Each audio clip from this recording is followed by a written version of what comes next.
JP mpulira njagala kufa. JP ono baby Deo ampulira nkuwulira tekigana bambi njagala kufa. Ndi mu vibe ez'okufa naye ng'ebyaddala njagala kafa ate nfe nga nfudde ne bakyali bange mikwano gyange abantegeera ye JP. That's why mpulira njagala kufa nga nina kusembayo nga njogedde naawe era ndisembayo nga njogedde naawe mu kufa kwange. Nange mpulira njagala kufa JP.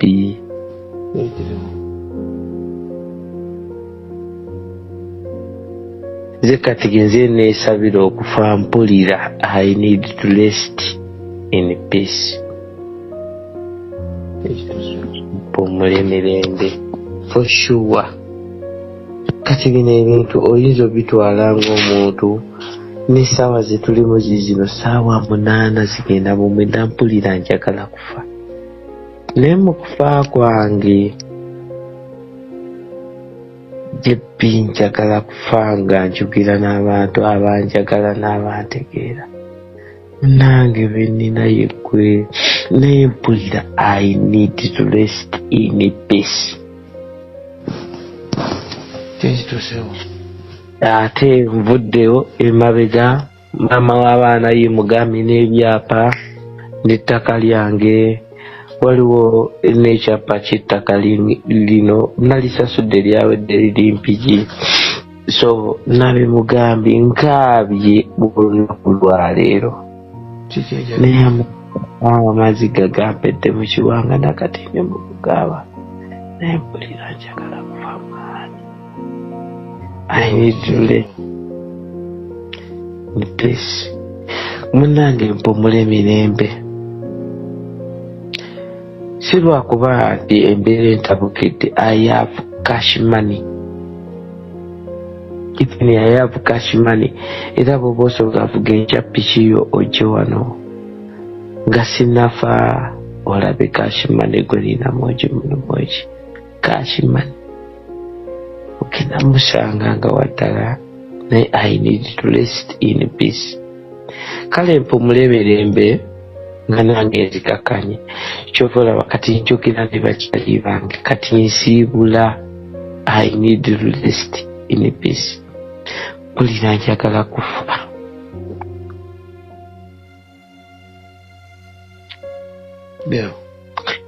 Nkubidde kabaata mukubidde emabega namukubidde essaawa zabadde ssaawa nga 2. In fact namukubidde kabaata kati awo tunyumya ndi mu maziga nene kabaata namukubidde nkugambye olunaku lwaleero mpulira I need to rest in peace. Kati kabaata namukubidde essaawa zabadde nga 4. Kabaata nebimugamba naye ye teyategedde ngenda kufa ntya. Naye mu bantu benjagala bambi ne kabaata mwagala. Kyekyamunkubizizza essimu nasoosere mukubira ku ssimu eyasoose bambi. Kaakati kabaata ne munonya ne ku ssimu ey'okubiri n'ebyabaddewo ebyate emabega ku ssaawa 4. Emabega ku ssaawa 4 ate nga tetunaddeyo mabega nasiimudde ennyumba yange. Twayogedde ndi mu kusiimula nnyumba ng'essimu twogerere ku kutu n'amaziga kampitamu naye I need to rest in peace. Nga nsibula bakyali bange benjagala mulamu.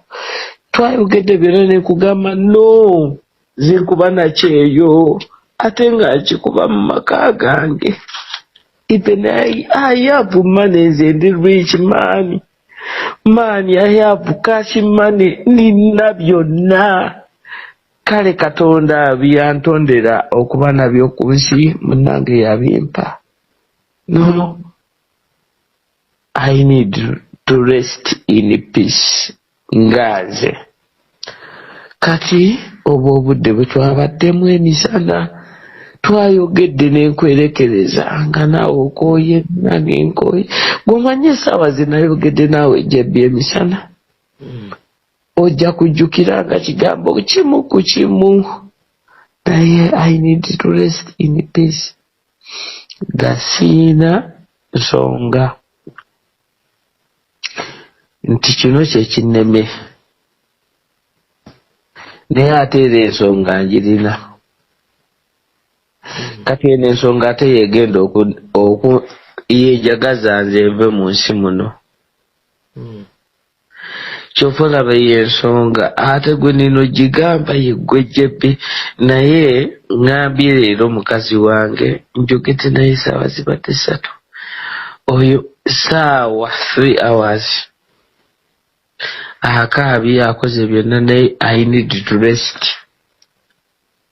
kale mpummule kubanga byonna mbikoze bwe tuba tunoonya ssente nzirina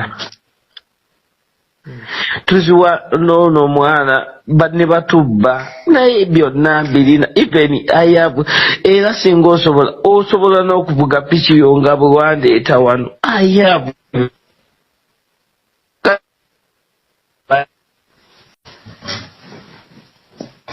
kati essimu yo bwendeddamu okuvaako nga nywa firidani naye nga si yo yevaako eriyo bwevaako nze simanyi lwaki simabuukabuukako kati eno essimu yo bweba ewakanya okwetta kwange nze naguze ne firidani waguze ki obutwa buyita firidani sibuuliranga nako bwe ngenda okunywa mwana bisoko biveeko kati tu kati waliwo simenga okimanyi oli mukundo kyalinga mwana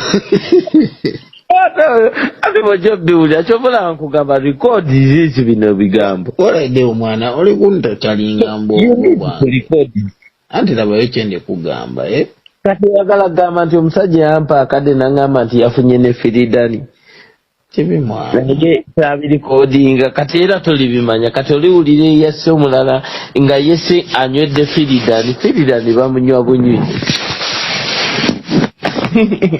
kati nange nakafunya akakipa ka firidani wulira gy'oli wejede twakomye olina gula bbiya kati ulya byewaguze ebyaki ebya firidani anti bonywa kalya kati kansoke nkubulira singa waki waguzeemu viini ogambye ta kati viini ye wamunywako ate oli viini gwe bagaba mu kyaki ku kagaati kati abakola viini nebya viini ne mukoowa nga tatamiiza naye ng'ate mwenge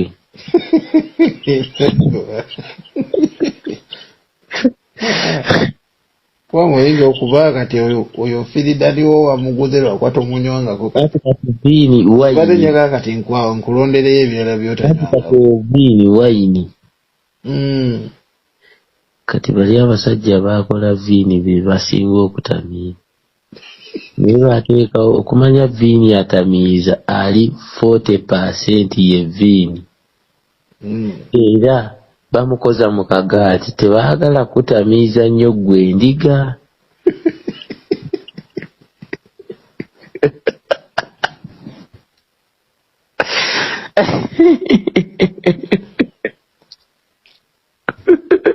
kati eyo viini gwoŋŋambye buli kimu nkimanyi muganda wange nze kyobuuza kimanyi kati viini akuba nnyo viini omumanyi kibayita viini nkugambye namba n'omukwata n'onywa munywe nga tomukozezza kati abaseredoli babayita abaseredooti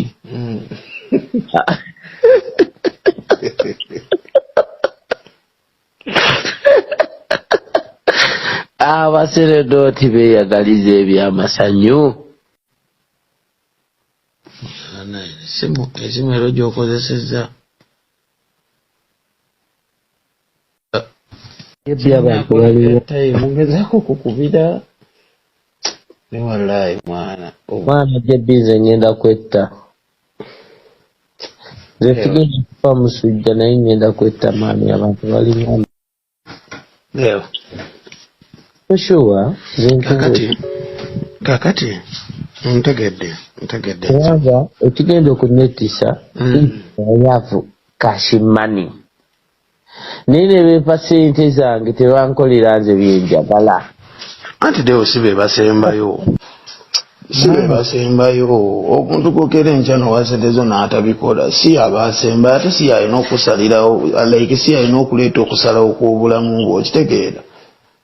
Anze obulamu bwange kati tebukyalina mugaso ku nze kati nze kati akali gwe buyinza oba tebulina mugaso ku gwe ate ffe kati mbaaga zaaki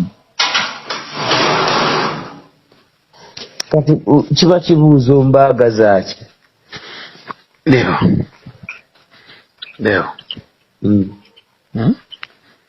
kati watiifu kibuuzo nti anfe mbaaga zaaki tebampadde budde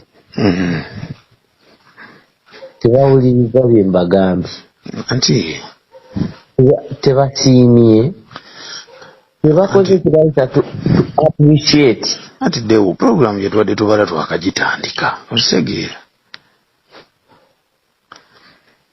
ati gwe jebbi tolina musango kyokoze kyobulaba nkugamba ebigambo bintu n'okubirikodinga birikoodinga nakati nze nentuka nenkugamba nti gwe ngamba kyenkoze okunyumya wali eri nga ndi mu kofini nga gwe bateera mu buteesi because this one ebyogera biruma naawe because obuugaane nga naawe tonjagadde golowooza nnimba ate kati olowooza ki lwaki mba ndowooza ebyo naye kyenkugamba nkitegeeza I'm not pretend obulamu bw'okupretendinga bubi kirungi kupretendinga mu bulamu obwo ng'ogamba nti oli kino ng'ate tokiri kitegeera nti oli w'amaanyi ng'ate oli munafu jebbi for example kanjiteeke ku ggwe ate malenjezeeko so you need to record these ones jebbi oli musajja w'amaanyi naye omanyi ekitegeeza okubanga omuntu akuyisaamu amaaso azayu jebbi nga nze bwe nkumanya n'amaanyi go eyakola kawanga yogera bazanga abantu ne bazaagala naye baali bampadde baali bankoledde ki mu bulamu bwabwe kati ate ngenda kufuuka omuliro mu geyeena kati ngenda bakumira ekyoto mu geyeena akubwekya kakati nze bagendere mbalindirire nga buli ajja asanga nze nakumye ennaali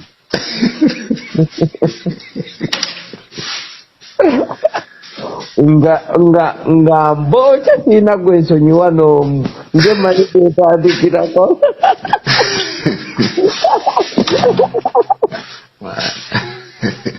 nze manyi buli ajja nga ndaba nti gwe wabikola otya bye nakola ku nzinde kati ngenda kubookya kati keŋŋende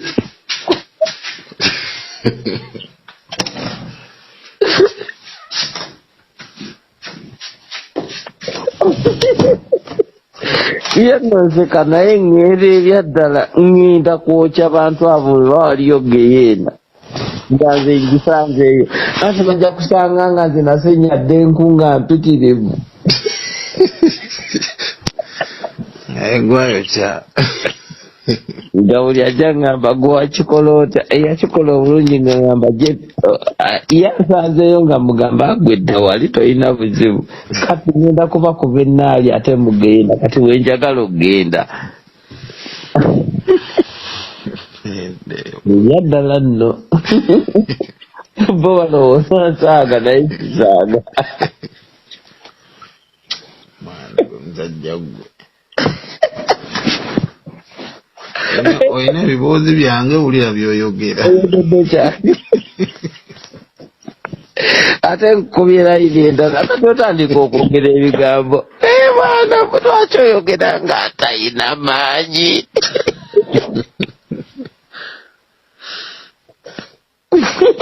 Omwana kiki oli otute ku nnyimba zange wulira by'oyogera. kati mbudaabuda nno waliwo kye bayita okubudaabuda omuntu naye nze ŋŋenda kwetta gye bibadde oba mugambye ebiki yamanyi naye nze ŋŋenda nno